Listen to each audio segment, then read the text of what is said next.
¿qué le hace, no? Sí, y bueno, cuando le dicen que se había encontrado, digamos, cuerpos enterrados de dos en dos, que serían de desaparecidos, y se le pide su comentario, él dice que era una gran economía para el país, que en lugar de enterrarlos de uno en uno, se les enterrara de dos en dos, ¿no? Se minimizaba, se reducía a la mitad el costo del entierro.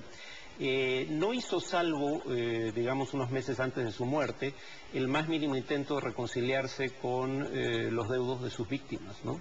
Para lo cual tendría que haber reconocido públicamente lo que hizo, cosa que no hace, al menos no explícitamente, aunque sí dice al final de sus días que él asumía la responsabilidad política por todo lo que había ocurrido durante su gobierno, sin especificar a qué se refería específicamente, ¿no? Claro.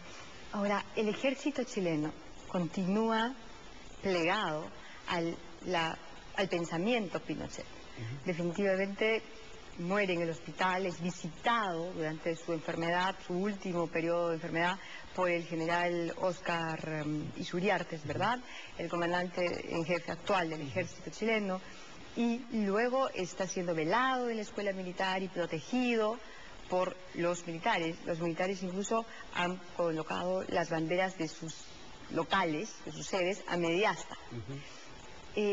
Esta tarde escuchaba a una abogada de algunos familiares de desaparecidos en Santiago decir que estamos diciéndole a los jóvenes oficiales del ejército chileno que Pinochet es un héroe.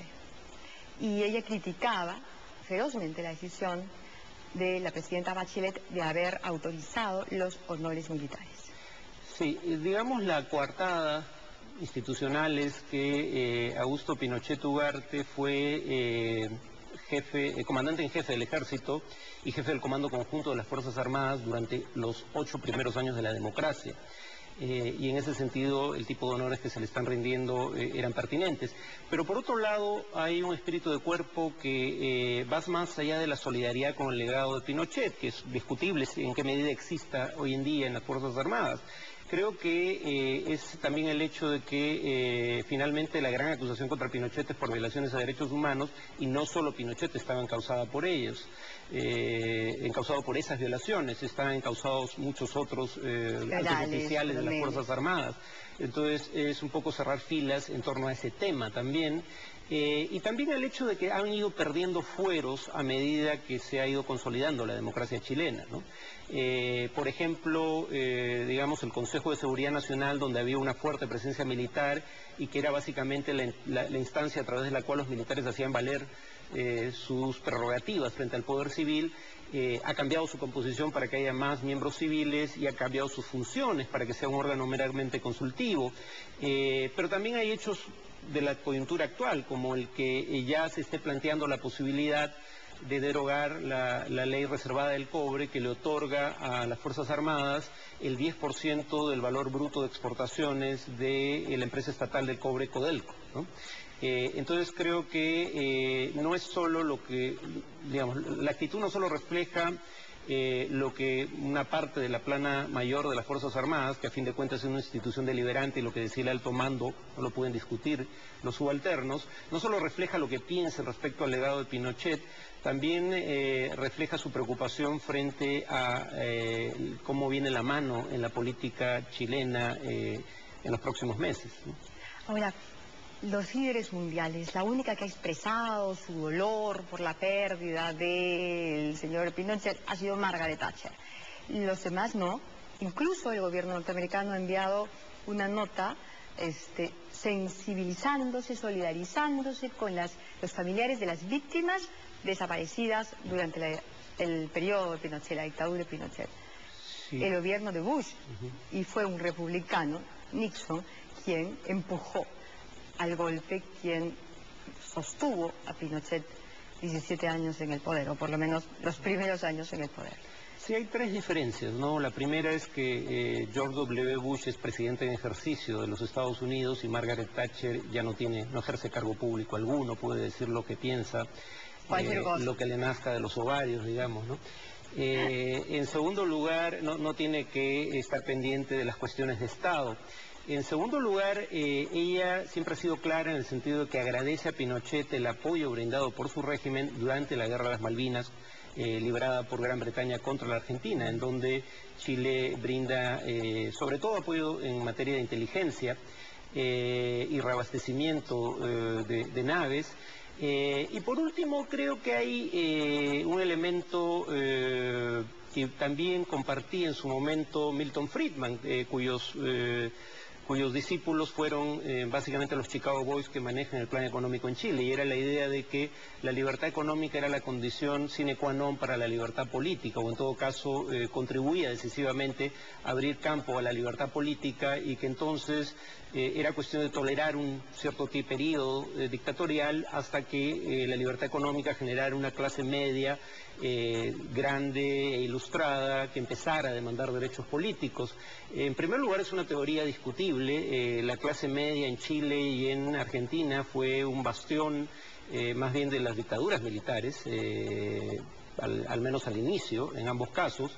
Y de todos modos es cuestionable la idea de que haya que tolerar dictaduras, aunque solo sea de manera temporal, ¿no? El premio Nobel de Economía, Milton Friedman, a quien muchos tienen por liberal, lo era claramente en materia económica, no tan claramente en el plano político, porque decía que Pinochet había sido un discípulo aplicado o un alumno aplicado de sus recetas, ¿no? Claro. Ahora, en el caso de Fujimori, los jueces tienen una enorme carga y presión en estos días, porque una de las cosas que la gente en la calle y que los chilenos en el mundo, agrupados, están reclamando es que este señor se haya muerto sin haber sido juzgado, sin haber respondido, sin haber pagado. ¿Cuál crees que va a ser, o cuánto crees tú que esto puede influir en la decisión de extraditar o no a Alberto Fujimori? Bueno, en principio yo diría que no va a ser decisivo, porque en Chile hay una separación clara de poderes y el Poder Judicial es quien tiene a su cargo el tema, y espero que todo parece indicar además que va a ver el tema en función a los méritos del caso o de los casos planteados. Sin embargo, habría que recordar que finalmente los jueces chilenos no tienen que probar la culpabilidad de Fujimori, solo tienen que establecer que hay indicios suficientes de responsabilidad como para que proceda la extradición. En ese sentido, hay un cierto margen de maniobra en donde el criterio político podría tener un juego. No va a ser decisivo, pero podría llegar a influir. Y quisiera agregar algo, la alusión a de dónde le nacen las iniciativas a Margaret Thatcher no pretende ser machista, No. Quería decir que le nace, bueno, de las entrañas, Del sería un forro, término dicen los neutro, españoles. del forro, sí, y quería hacer No una te analogía a lo que se dice respecto a los hombres en este tipo de circunstancias. Sí, está muy bien. Todos y todas lo hemos entendido, Espero Mari. que sí. Muchas gracias. Muchísimas gracias. Ahora, a Fujimori le encantaba llamarse Chinochet. O sea que por ahí Sí. el almita de Chinochet, Pues, de Pinochet, le hace el milagrito. Tal vez comparta su suerte. ¿No es cierto? Esperemos que no. Gracias, Farid.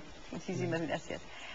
Esta mañana un grupo de abogados del expresidente Alejandro Toledo ofrecieron una conferencia de prensa para anunciar que han presentado un habeas corpus a favor de sus defendidos. Según ellos, en el gobierno de su líder no se cometió ningún acto de corrupción.